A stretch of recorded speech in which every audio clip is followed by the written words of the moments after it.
Tout le monde veut devenir riche, millionnaire. Mais la première question que nous devons nous poser, c'est qu'est-ce que nous faisons pour devenir millionnaire? Car il y a un adage qui dit que la personne que tu seras demain dépend de ton travail d'aujourd'hui. Qu'est-ce que nous faisons de notre temps? Bonjour et bienvenue dans cette nouvelle vidéo dont je vais vous partager 3 stratégies que vous devrez adopter dans votre vie quotidienne afin d'avoir la meilleure version de vous. Je ne vous promets pas que vous allez devenir millionnaire, mais je vous promets que ces 3 stratégies vont impacter positivement votre vie. Si c'est la première fois que vous me découvrez, je me nomme Aboubakar Bamego. Je suis entrepreneur et formateur dans plusieurs domaines et sur cette chaîne, je partage des vidéos de développement personnel, de motivation et aussi des business en ligne. Alors, si ces 3 thématiques vous intéressent, vous êtes au bon endroit. Ce qu'il vous reste à faire, c'est de vous abonner, d'activer la cloche de notification pour ne rien manquer de nos prochaines vidéos. Alors, si cela est fait, merci. C'est comme je le disais tantôt, la première question que nous devrons nous poser, c'est qu'est-ce que nous faisons pour devenir millionnaire? Qu'est-ce que nous faisons de notre temps? Riches comme pauvres, on a tous 24 heures dans la journée. Qu'est-ce que nous faisons de nos 24 heures? Passons-nous le temps sur Facebook juste pour scroller ou bien passons-nous le temps pour faire des recherches instructives?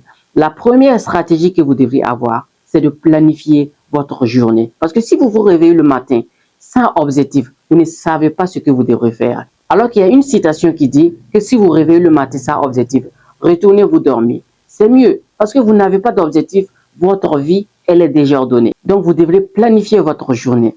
Dès le soir, vous planifiez le lendemain, ce que vous allez faire le lendemain, votre journée. Et à votre réveil, vous savez déjà ce que vous devrez faire et ce que vous ne devrez pas faire. Et vous allez courir en fonction de ça. Et vous allez voir que vous serez lucratif. La deuxième stratégie que vous devrez avoir, c'est d'avoir une compétence dans un domaine précis. C'est-à-dire, si vous êtes passionné dans le foot, vous cherchez une compétence dans le foot. Si vous êtes passionné dans la création de contenu, vous cherchez une compétence dans la création de contenu. Si vous êtes passionné dans la danse, vous cherchez une compétence dans la danse, et ainsi de suite. Et comment chercher une compétence dans un domaine? Si vous êtes passionné dans un domaine, la première des choses à faire, c'est de vous faire former dans ce domaine-là, avoir de nouvelles connaissances, de nouvelles stratégies. Et avec ça, vous allez avoir une compétence. Après avoir acquis les compétences, vous pouvez monétiser votre compétence-là.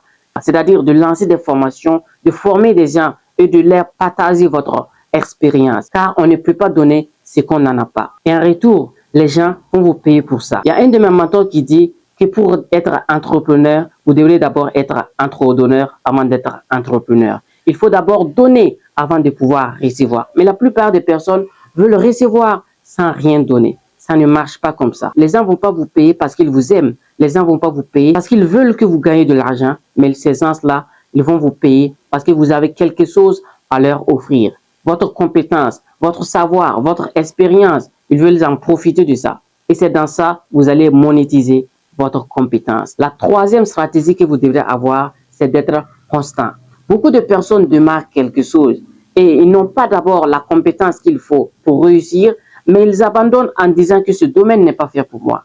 Non, ça ne se passe pas comme ça. Dès que vous commencez quelque chose, vous devrez être constant afin de pouvoir acquérir des compétences avant de pouvoir exceller dans ce domaine. Je prends un exemple. Si vous allez au puits, là où on creuse pour extraire l'eau, si vous allez là-bas, vous allez trouver qu'ils ont fait un béton encercler le puits, juste pour le protéger des saletés, des ordures. Donc, regardez autour du béton. Vous allez trouver une fente sur le béton. Cela est dû à quoi? Cela est dû à la corde qu'on utilise pour puiser l'eau. Et la corde est faible devant le béton. Mais pourquoi la corde a pu traverser, a pu faire une fente sur le béton? C'est juste la constance. À force de se frotter à chaque fois, chaque jour sur le béton, il finit par créer un trou. Merci d'avoir suivi cette vidéo et j'espère que ça vous a plu. N'hésitez pas à la partager afin de pouvoir permettre à beaucoup de personnes de voir cette vidéo. Et on se donne rendez-vous à la prochaine. C'était Aboubakar, la constance crée la compétence.